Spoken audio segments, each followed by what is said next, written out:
Well, everybody, I'm super excited for this episode this week because we're going to dive into some different aspects when it comes to doing weddings and designing. So, welcome, Kim, to the Flower Podcast. Thank you for having me, Scott. I'm so happy to be here.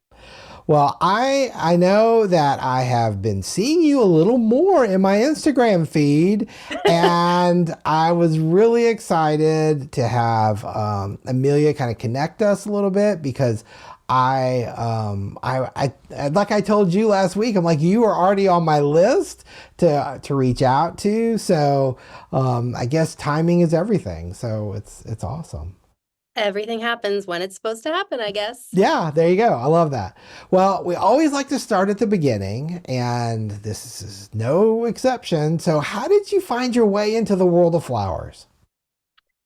Well, it is a common story, but then also a not so common story. It's common in that I grew up watching my grandmother arrange flowers and live in her garden. And she used to win awards at the Boston Flower Show.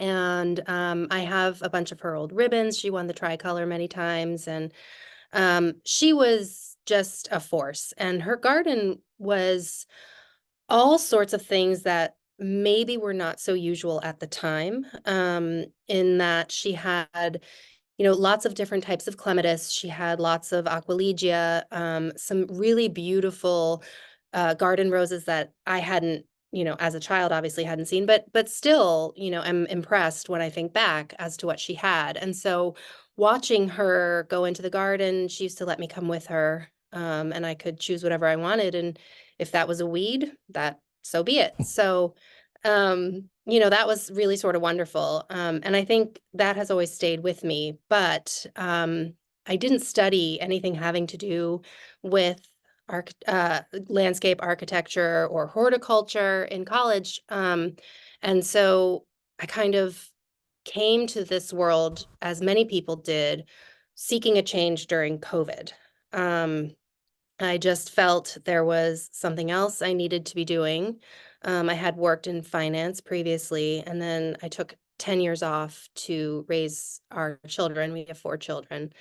And I inherited these amazing perennial gardens when my family and I moved into our new home in 2018. And I just decided one morning that I was going to walk around and see what I had. And so I started cutting things. I made an arrangement for a friend. My friends then encouraged me to at least start an Instagram, they said. They said it's really crazy times. People would love to see flowers in their Instagram feed. So just do that. So I did. And, the connections got made, and I started meeting incredibly supportive people in the industry. I was really lucky to meet people when I did and how I did. And I've just found it to be a huge gift in my life. And the people that I've met, I will say that in no other industry have I met such supportive, helpful, humble people. There is no gatekeeping. There is a wealth of information to be shared, and it's been an incredible discovery in my life. And I feel very lucky to have found it when I did. That's amazing. And when you have such an early love of it, and it's almost like your grandmother plants those seeds, if you will, Mhm. and then here you are in this, wonderful garden, and here you are now and on the Yeah. Flower Podcast. It's so exciting. I know. Who would have thought? So, so what does Mary Stuart Flowers? What the name? Where did the name come from? And what kind of business is it that you have for people who might not know? So Mary Stuart Flowers, the names Mary and Stuart are the names of my 2 daughters. And I sort of shot myself in the foot doing that because a lot of people call me Mary, which, it's okay. I'll answer to it. I answer to lots of different things throughout the day. So, um, but yes, it's named for my daughters. And I did that because um, I just wanted to leave sort of a gift to my children, to my daughters specifically, because it's important to me that they know that as a mother of 4 children, no less, that you can also run a business and you can be successful and not necessarily, quote, have it all, but you can certainly do the things you want to do, regardless of how many other things you have going on, as long as you have a passion and a love for it. And I certainly have that. So that's sort of where the name came from. My business itself, I would say, um, it is primarily wedding floral design. I love weddings. I love them so, so much because when people are coming to a wedding, they're coming for the express purpose of celebrating love and celebrating in general. And I think flowers have always been a sort of sign of celebration and love and the ability to express myself and to bring in the couple's story through floral design has really been an amazing release for me. Mm. I I will say that my business practice is somewhat different from a lot of people out there, but it is sort of becoming more common in that I don't use any floral foam. I use reusable mechanics such as chicken wire, flower frogs, and I primarily work with local flowers anytime I can get my hands on them. Local and seasonal has become really a calling card of mine, and I'm really proud of the way that I have gotten into maintaining that sort of stance in my business, and where it's taken me. And I think one of the huge reasons that I'm here talking to you now is because of that stance and that strong belief that I have that, a flower in its season, is perfection, as has been said to me by one of my amazing mentors. And so to ignore that, I think, is just a folly for anyone, really. So seasonal, local, of a time and a place, really means everything to me. So that is the mainstay of my business practice. So when you started, I mean, was that sort of your ethos starting from the very beginning, or I mean, when you're surrounded and you kind of have resources like either flowers in your garden or other growers, or what does that look like for you? Because I know sometimes when I've interviewed other guests that do weddings and events, they're very nervous about local flowers. Now, I I don't get it, but I do understand that not everybody is in sort of my sphere, so not Mhm. everybody may have access to the same thing. But I'm kind of curious how you got to that point, or why you made that choice, and if we could kind of go there for a minute. Yeah, absolutely. My flower journey, sort of every day during the growing season, one of my favorite things to do is to just walk around and be surprised by what has literally appeared overnight. And so I think that there is huge value in understanding that everything happens, as and when it is supposed to, including Mother Nature, especially Mother Nature. And so to force yourself into that natural cycle, that natural process, I think is very well, it's bold, and I think it's really it makes the person who's doing it take the power away from something that just is all powerful. I mean, a flower in its moment, as I said, it's amazing. And so walking around my garden every day and seeing what I have is truly delightful. And even walking around the garden every day and seeing what's gone by. I mean, there are seed heads that are more beautiful at times than their flowers. And so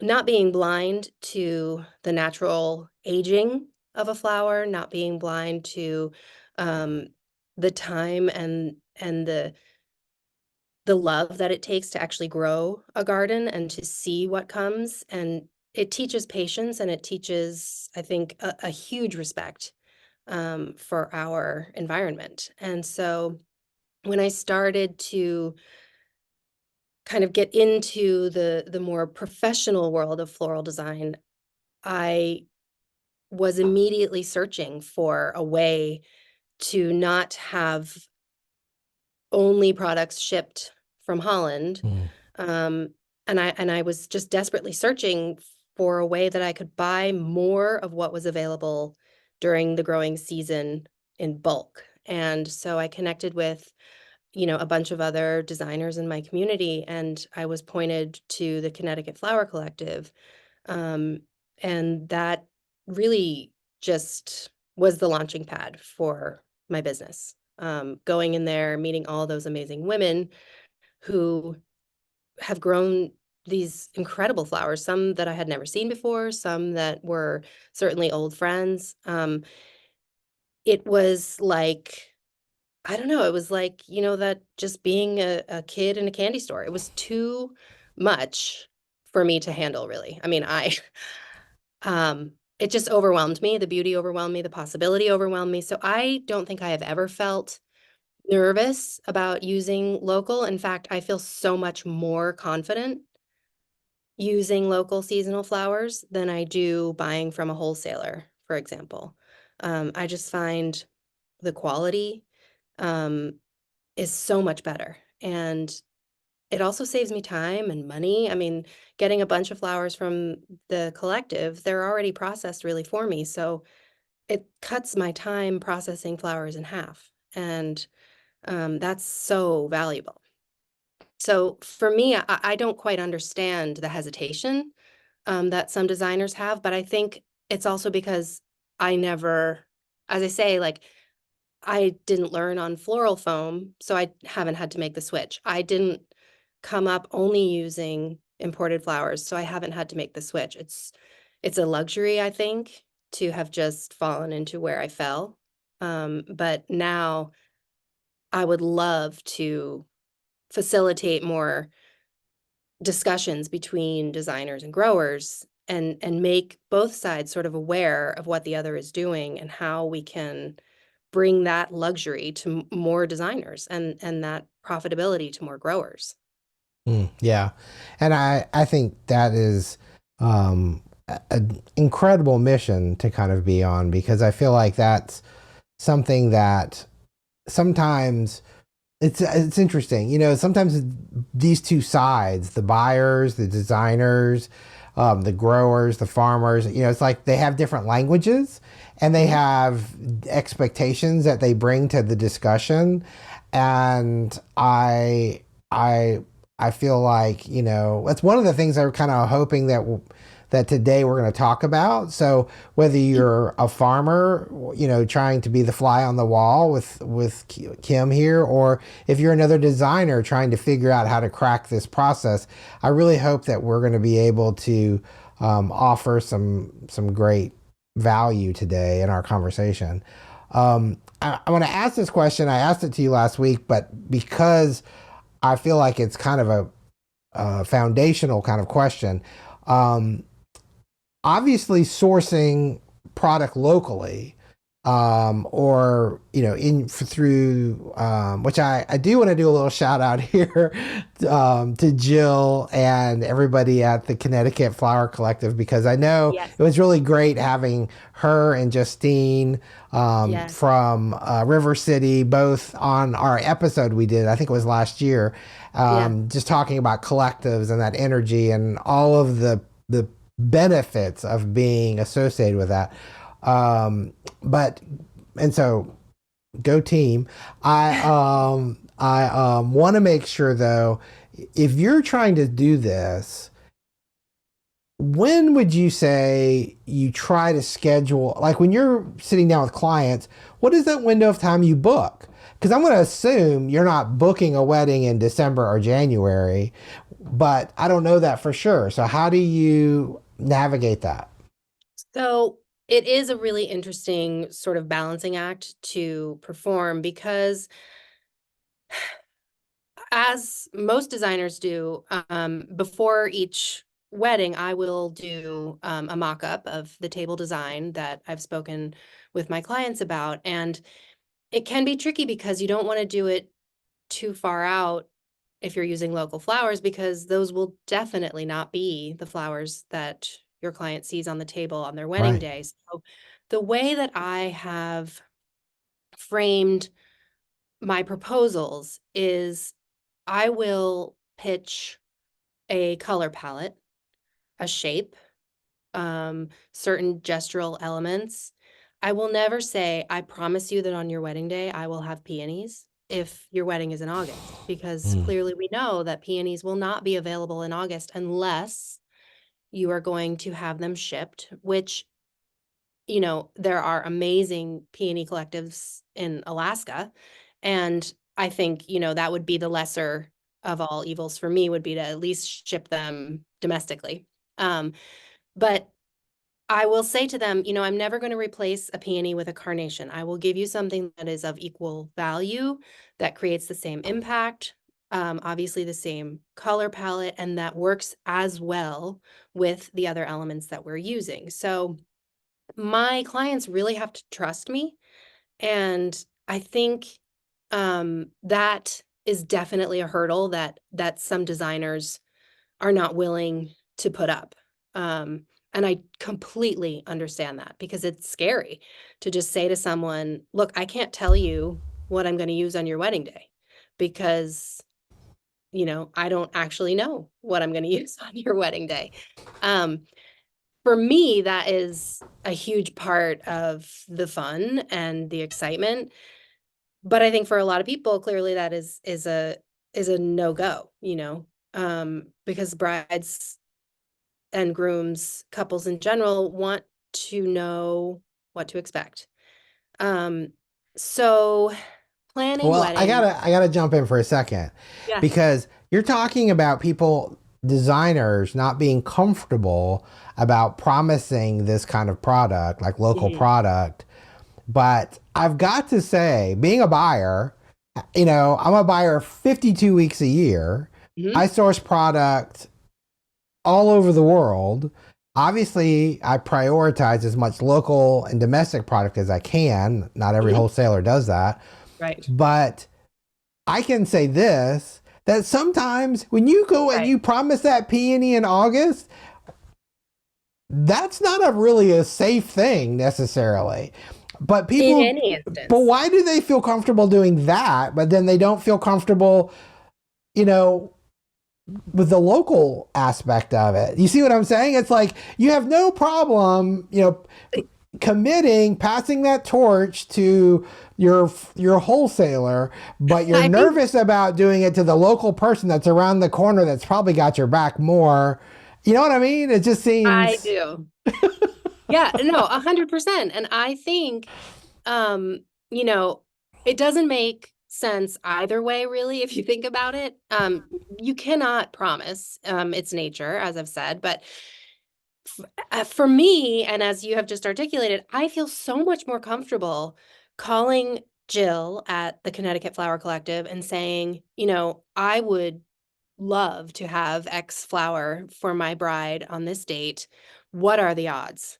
She has so much more knowledge of the local weather patterns, what the almanac has said for the year. She has done her research on, what the soil is producing best, and what the output is going to look like. Um, but at the same time, I understand that she can't promise me anything either. She can give me a great idea though. And she can tell me, if I don't have this for you, I promise you I will find you something to replace it with that you'll be equally as happy with. And that for me is totally fine. So I think the trust between the grower and the designer really needs to be built. And I have some great ideas for designers as to how they can ask these questions of their growers, and great ideas for growers to sort of speak to their designers in a way that will facilitate more comfortable, more constructive conversations around, what do you need? What can I do for you? How is this going to work at this time of year? I mean, it can be scary either way. And I certainly was intimidated when I walked into the Connecticut Collective the first time, because those women are powerhouses. have brought the most beautiful product and I could never grow it. So, you know, they might look at me and say, well, you're going to take my flowers and make something that I could never do. So we're both looking at each other in awe. And all that really needs to happen is we need to face each other and say, I want to help you. You want to help me. We're both incredible. Let's be incredible together. And I think that just changes the entire interaction between grower and designer. Well, so I don't know if this is a which comes first, the chicken or the egg question. Um, I feel like, and tell me what you think. I'm concerned that people's confidence in selling a wedding to a client or doing an event for a client, like, is it that trust? You know, where does that trust begin? Because I think you're exactly right, and not over committing. But you touched on it earlier when you talked about selling color, selling design, selling, you know, movement, selling, you know, you're describing aesthetic that you're going to follow through on for their big day. Mhm. You're steering away from specific flowers, maybe, but because you kind of know what's in season, we'll say, you know, dahlias are going to be around in September. You know, you Absolutely. feel confident about that. So how do we navigate that part first? Because I kind of want to get that first part out of the way because I don't know. So take it So away. how do I sell the wedding to my Yeah. client first? Yeah. So, you know, I think in this age of Instagram, I have been incredibly lucky because quite literally every single bride that has come my way has found me through Instagram. So they're coming to me because they've seen images of my work and it speaks to them in some way. So they have already understood that I can produce a beautiful arrangement. Right. I can do it with local flowers because I am always, you know, screaming from the rooftops, like these are either all from my garden or from the collective. They know that I can do it in season. Um, and so I think that element, for me at least, has already, the foundation has already really been created. Um, so as long as they're not coming to me and saying, I love your work, but I would love you to do this instead, Mm, I think that trust is already there. But that does happen, you know, people come to me and they say, like, I love what you do, but can we do it a little more this way or a little more that way? Or can we use, you know, certain flowers that, you know, they ask for something that's definitely not going to be in season. And I will never say no, but I will open the conversation up to, I hear what you're saying. I understand the look you're going for. Might I suggest that we do it in this way instead? Because you have gravitated towards the way that I do things. So I think it would be a disservice to both of us if I tried to do something that I am not comfortable with. And it's really those like thoughtful conversations had probably multiple times until the client is comfortable that make the difference for me. And I am willing to have those conversations. I don't mind a text from a bride at, you know, midnight on a Sunday saying, I know we said this, but can we do this? I want to know what people are thinking. I want to know what they're feeling. It's a really emotional thing. So that might be right. unique to me. I don't think so. I don't think it's unique to me. I think it is part of being an artist. It's certainly part of being a wedding floral designer. I mean, you know, it's an incredibly important day. So being available, having those conversations many, many times is really what I have found to be one of the more effective ways to sell trust to my clients. And, you know, as you said, it might be a chicken or egg thing too, because I couldn't have those conversations if I didn't have the trust in the growers that I have. So uh, it is hand in glove, certainly. Um, but I think first selling to the client, because you have to have a client before you buy flowers. So first selling to the client really is the most important thing. And just being honest, transparency from the beginning is really, your best friend. Saying, I would love to do this for you, but I can't guarantee it. Putting it in your contract is another thing to do, making it clear that flowers are perishable and I can't guarantee them, but I can guarantee something similar, is a huge safety net for designers. And I don't know any designer that doesn't do that, regardless of whether they're using local flowers or not. So I think all the same off ramps, if you will, are in place, regardless of local or imported. It's just a way of becoming comfortable. I guess it's a way of becoming comfortable with the unknown that not be for everyone. But I think if you create the relationship with the grower, which by the way, you're not going to create with a grower, across the ocean in Holland. Exactly. If you create the relationship with the grower, you can call them a month out and be like, how are your Lysianthus looking? How, like, do you think this is going to be okay? Or should I plan to pivot? I do that often. So being comfortable reaching out is really, it's a huge part of my business. Well, I appreciate you saying that because actually, in case anyone's taking notes, what you just said is true for any floral designer. 100%. I mean, if someone comes to you because they have seen your website, they've seen other weddings you've done, they've seen your social media posts, they see your look, and that's what drew them into you. Why this is the hard part about social media is after you've had that conversation and everyone's gone their ways and they've booked you and everyone's sleeping good at night here, everyone's happy, they continue to scroll, right? And they're like, oh, I like that idea. And oh, look at that on Pinterest. And oh, and it's like all of a sudden the target starts moving and it's like, no, but it's okay. It's not personal. That's what I'm hearing from you that I think is so important is just realizing this is the way the world is and not take it personal, but then just to bring them back. It's like, remember, this is why you booked me. This is the look you fell in love with. Yes. Now let's try to incorporate these elements you want, but in a fashion that will be good for me and good for you. So exactly. It's a collaborative effort, as all good things are, right? I mean,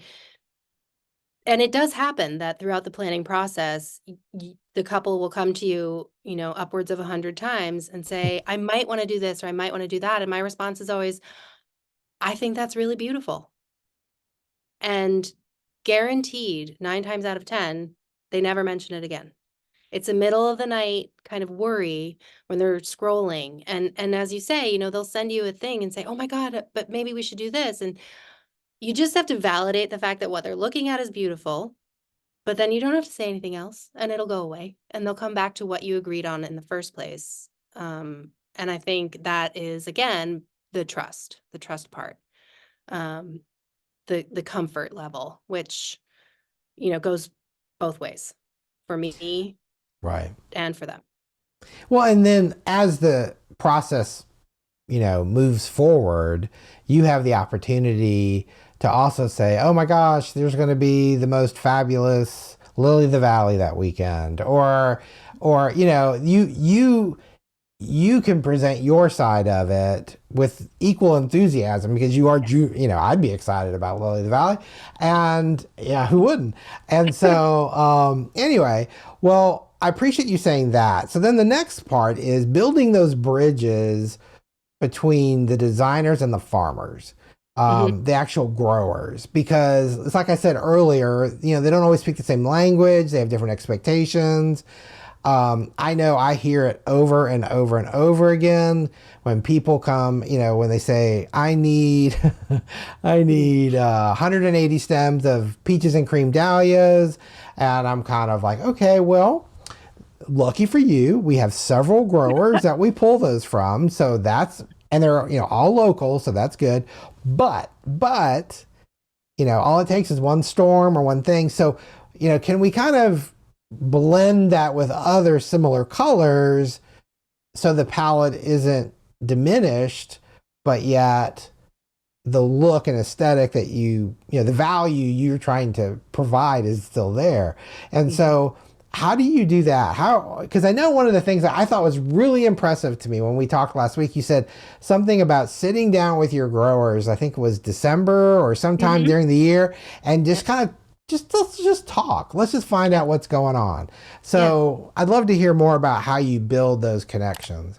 Yeah, definitely. So I was lucky enough to be asked to go to this workshop put on by Rooted Farmers, and it was a number of collectives from across the country all came together to have a conversation with me about how they can get their local community of designers more confident in local flowers. Mm, And I got to do an incredible demonstration for them using, it was December, so it was a lot of cypress and curly willow.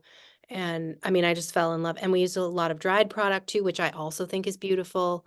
Um, and one of the growers said to me, I have always hated cypress. I have never looked at it as beautiful. To me, it was always, where all the spiders hid, and I just never wanted to touch it. And she said, but the way you used it in your design, the way you talked about it, the role it was fulfilling in the story you were telling, it started to make sense to me, and I started to look at it in a completely different light. And, it looks very lacy. It can be very romantic. And so I think the conversation has to be not, I need peaches and cream dahlias. The conversation has to be, this is what I'm trying to achieve. What do you think is going to be available then that will help me to tell the story that I'm trying to tell here? And maybe that is peaches and cream dahlias, and lucky for everybody, hooray, and we all go on our way. But maybe it's not. Maybe it's a combination of, different colors that can be found in that peaches and cream, or different colors that can be found in in a rose that might be like a distant drum that has a magenta backing to the petals and a nude center. I mean, a whole world of colors can be found there. So asking someone who is a professional in what they do is a huge part of how you can build a relationship. I don't know how things are growing, as I've said. And so if I can go to my growers and say, is this going to be available? What do you think? What's the season looking like? From the beginning of the season, then we've started that dialogue. We've started to be comfortable with each other, and we both want to help each other out. So that conversation in December was really, you know, a lot of the growers saying, I feel nervous approaching my designers and trying to sell them mm, on what I have because I don't want to overpromise and then underdeliver, which is everybody's fear, because I right. don't want to do that with my couples either. So I think having that open and honest conversation right from the beginning, as I said, can really put a lot of minds at ease. If I look to you as a professional grower and you look to me as a professional designer, we can talk and we can collaborate and we can say, if I don't have this, would you be okay with this? If I don't have that, then would you be okay with this? And it makes for a much more enjoyable, far less stressful experience for everybody. And I think that's the only way that I would say 95%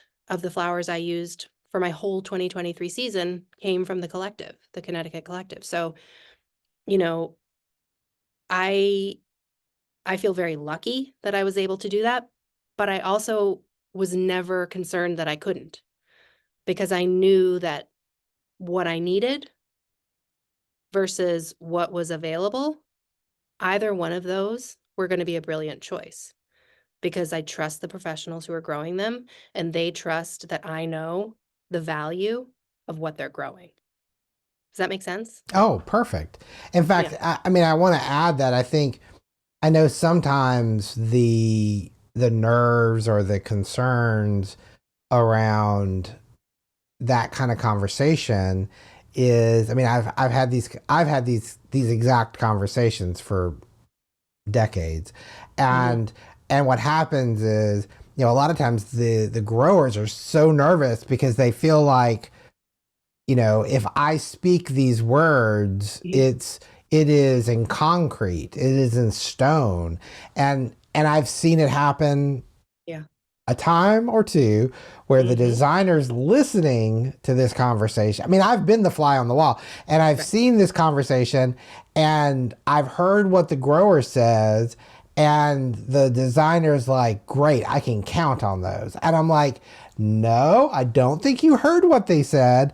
And it's like, if they're saying, yes, I believe, like exactly what Jill said, if I feel that if I don't have this, I will have something of equal or even better value that will give you the look that you want. That's what we want to know. That's what we want to hear.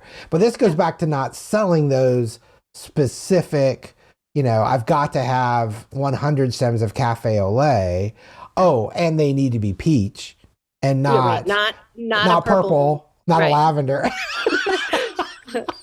Yeah, exactly. So let's just add more pressure here to the Oh, conversation, right? both sides, right. Right. But I feel like but that's where I think too, having those conversations and not waiting to the last minute. If the grower feels like, okay, I've had a conversation with Kim and I know this wedding's coming up like in August and here it is, February. Guess what? I have time to plant seeds. I have time to, okay, gosh, I wonder, I mean, if Kim's selling a lot of raspberry, whatever, Hmm. kind of colored weddings, I know, oh, I could plant these three or four things. And more than likely, she's not the only one, right? I mean, Right. yeah. And so, because of trends or because of, especially once they see it on Kim's Instagram, everyone's going to want it. So that's, You're so nice. but you know what I'm saying, though? So it's Yeah. like it gives them time to plan and maybe at least have some options. Because if one thing goes wrong, like a bad storm, and all of a sudden your dahlias got blown over, but okay, now you have X, Y, and Z maybe, or maybe you planted some extra in a greenhouse so that way, or a cold frame, whatever, so that way you had some like, you know, A little backup a, reserve. a little backup reserve, right? Or someone again like a collective can have that conversation among, if it's a big deal, like it's a super big wedding, well, we can talk amongst our members, right? And have that kind of conversation. So there's all kinds of conversations that can have. We just have to make sure we're listening, I think, and that's where the trust really begins, I think, is what you're Exactly. saying. So Yeah. And being transparent from the beginning, just it's so important to not overpromise. That is what gets you in trouble. And I think we want to please our clients, of course, but if you come to them with confidence from the beginning, saying, I am confident that I can make this wedding everything we have discussed. I am confident that the story you want told will be told. You will be so happy. It will be what we have talked about, with no mention of, your star flower in every arrangement. You are building that trust. You are creating something that is more than, the specific flower. If you can come right. at it sort of from the 30,000 foot, like, this is the feel I think you're going for, and we can do that. We can do that with any flowers in any season. I promise you that. But it just so happens that you're getting married in August, and so we'll likely be doing it with dahlias, and it'll be stunning. So that sort of needs to be, in my opinion, the first conversation that's had, which is, what feel are you going for? Hmm. What are we saying about you? Who are you as a couple? What do you want your guests to experience? And I think, you know, that might be me coming from a logistics background as well, knowing, that a a successful event really is one where nobody's worried about anything and people are just comfortable. So that's really my goal as well. But I also think it is what everybody wants on their wedding day. You just want to be comfortable. You want to be surrounded by the people who love you. You don't want to be worrying like, oh my God, that clematis is the wrong shade of purple. And I think having those conversations, like, don't worry, I will handle this part. You enjoy, and everything we've talked about will happen.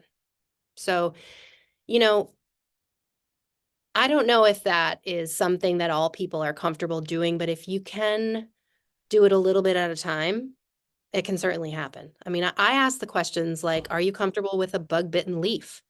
Because Mm, I love them, but I won't put them in your arrangements if you don't like them. And so those conversations are equally important because you also learn a lot from that answer too. You know, are you okay with a little bit of browning on the petal? If the answer is no, then I know you really probably want something that's a little more um, like specifically produced and less, oh, I just found this in the garden. So that conversation, every conversation you have with your client really should be one that's meant to build trust and not just talking about the excitement of what flowers you're going to find. mm. Yeah, I agree. Curiously, what is the response to that question most of the time? Because you always feel like, I mean, when I hear people's responses to when they see that local product with that bug bite on it from the designers and the world's coming to an end, I'm curious, being that you've had that conversation with the end user, your client, what is, for everyone out there listening, how do they respond most of the time? Mostly the answer is, I've never thought about it. And then I say, well, the reason I love it so much is because it means that the flowers were grown without pesticides. So they smell like flowers. They look like flowers. They feel like the flowers you want to see. And I feel like with that explanation, people are like, oh, wow, that is a really nice thing to think about. And then I say, and further, if you're going to be holding them in your bouquet, you don't want to be holding a bunch of pesticide covered cardboard smelling flowers. You want something that was thoughtfully grown, something that has movement and has grace and has a scent that will always remind you of the day of your wedding. And people then start thinking about it more in those terms, and it becomes a whole different conversation rather than, are my flowers going to be perfect, picture perfect? And I think that is a more important conversation to have, really. It goes back to what's the story you want to tell? Well, Kim, that reframing of that entire dialogue is just music to my ears because that's exactly right. And this is where sometimes I think people's self-confidence or their mindset or how, they're trying to anticipate every possible thing that can go wrong instead of embracing it and saying, okay, that means you're right. It's not been sprayed with pesticide. That means it's probably not going to smell like pesticides either. It means Right. so many things that are positive. That doesn't just mean there's a hole in the leaf. It means a whole lot more than that, Yeah. that people need to just embrace. And I appreciate you saying that so much. And I just want to say, where have you been my whole life? Because I'm Oh, like, seriously, I mean, people need to hear this. And the thing about it is, it's not just the designers that need to hear it.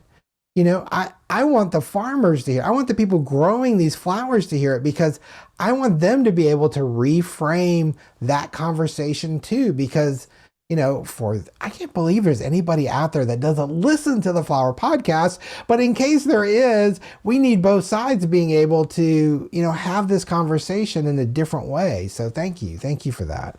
yeah. Um, I want to make sure because um, I just have loved our conversation so much. And I know working with the Connecticut Flower Collective that obviously they use rooted farmers. They use their software, their platform.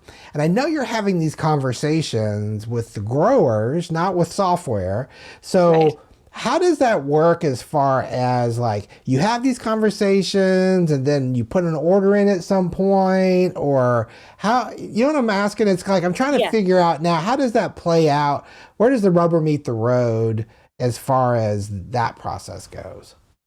Right. So Rooted is the platform that houses the ordering process for the collective, as you know. And but it also does so much more than that. And they've just come out with these new buyer analytics that I personally will depend on like nothing else. I mean, I don't know about you, but I can't remember what I did yesterday. So I cannot remember what I Yeah, ordered that's me in what too. shade of burgundy last June. But these analytics can remember that. So you can go on and you can put in a specific, you can go in their time picker and you can put in, what did I buy between June 1st and June 15th in a certain colorway or in a certain variety or both. And you click go and it just brings up the number of bunches, how much you spent, what varieties you purchased. It is just a really great way, as I said, to have the 30,000-foot overview of this is what was available that I bought. Um, and it reminds you, okay, if I felt confident doing that last year, I can probably be pretty confident that I could get the same thing next year.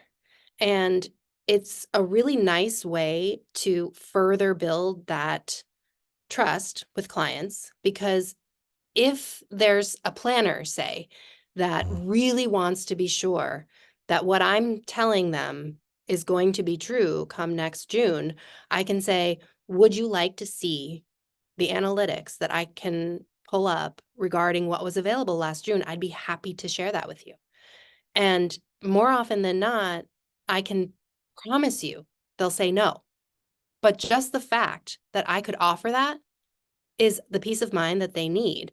And it's the peace of mind that I need because, as I said, I can't remember. So going back and looking is hugely valuable. You can also, you can choose which variety you bought and when. And I was looking at this the other day and realized, so I use yarrow in most of my arrangements. I think makes a beautiful bed. It's soft. It comes in, lots of different shades, and it really is just stunning. And I realized that I probably used it in most of my weddings, but I only purchased about 15 to 20 bunches from the collective. So I'm thinking, well, where did I get the rest? Obviously from my wholesaler. So that then becomes a conversation I can have with the growers at the collective to say, hey, this is something that, I think would be a really big seller for you because just from my experience alone, I see it everywhere. I use it every wedding. So maybe we can have a conversation about, you growing certain varieties that might not have been available last year. Maybe we can grow more white. Maybe we can grow more cream.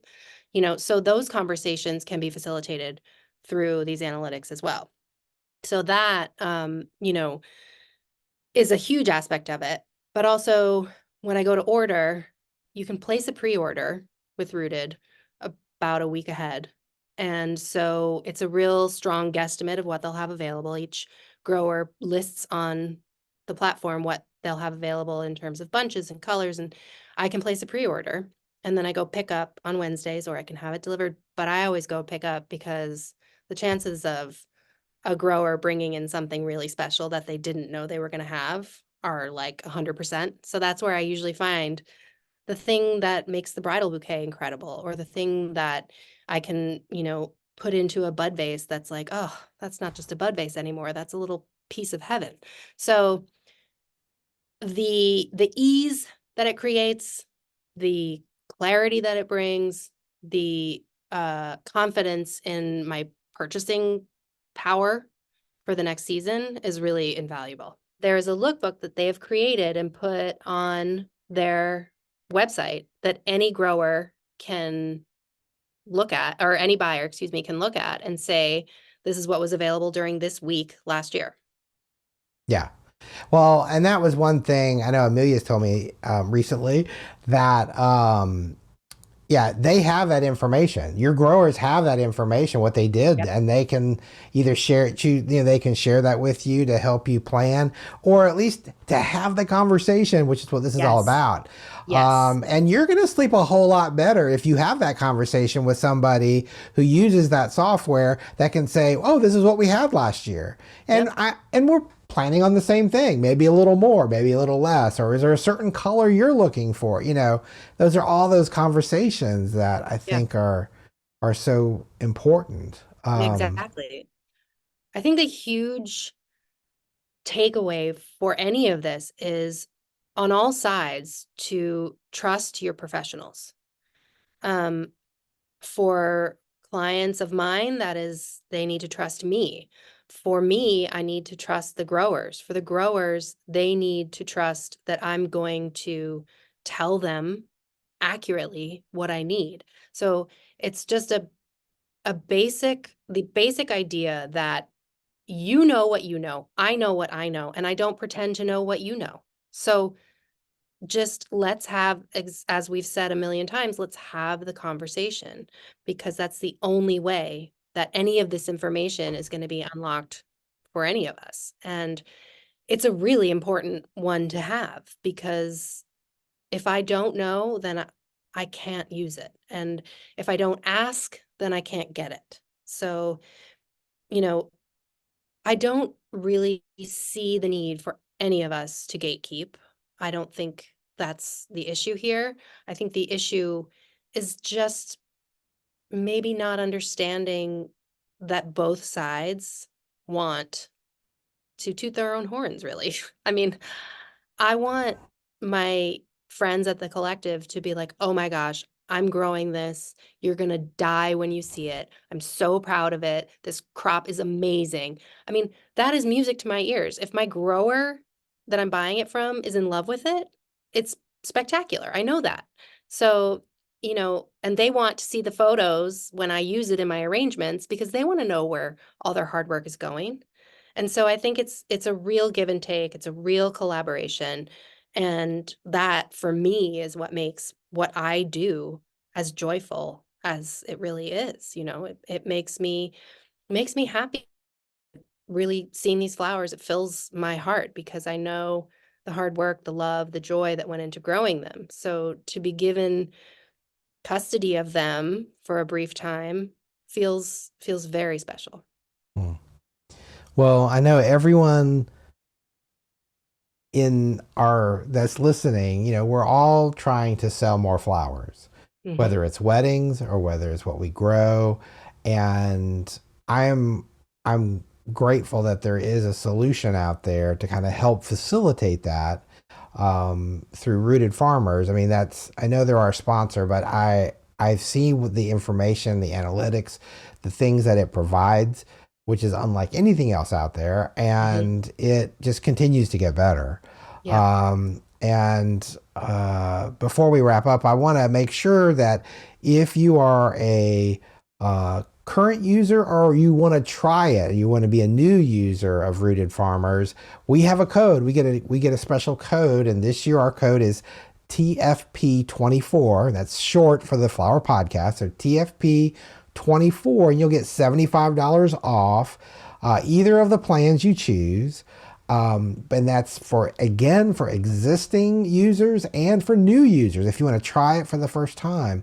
I really encourage it. You can go back on our YouTube channel and see various videos that we've done highlighting so many of the benefits. It's really a great platform. Kim, I want to say thank you so much for being on our podcast, but I always like to wrap up with that advice question, and you've given nothing but great advice, but so it's a little unfair, but just curious if there is something particular that maybe you'd love to leave our listeners with. Yeah, I mean, the main thing that has served me is to raise your hand, right? Ask the question, make noise, offer your services. If you are an aspiring floral designer, if you are someone who wants to be a professional floral freelancer, if you just want to get in and see what it's like, send me a DM, find a floral designer that you admire and send them a direct message or an email and say, hey, I will wash buckets, I will process stems, I will do anything. Can I come and learn from you? And more often than not, that person will be like, you want to come and learn from me? Yes, please come. I could always use extra hands. I will probably pay you, because it is, it's an invaluable thing to learn from someone that you admire. And if you don't raise your hand and be noisy about it, then, they're not going to come and find you. So that's the way that I started my career, and that's the way I'm continuing it. I still do that. I still send messages to floral designers that I admire and say, "Hey, I see you're doing a workshop. If you need hands, I would love to come and help you." Because the learning process is never over. It never should be. Um, Watching other designers, you can learn so much just from the way they handle flowers, from their color theory ideas, from how they build a bouquet.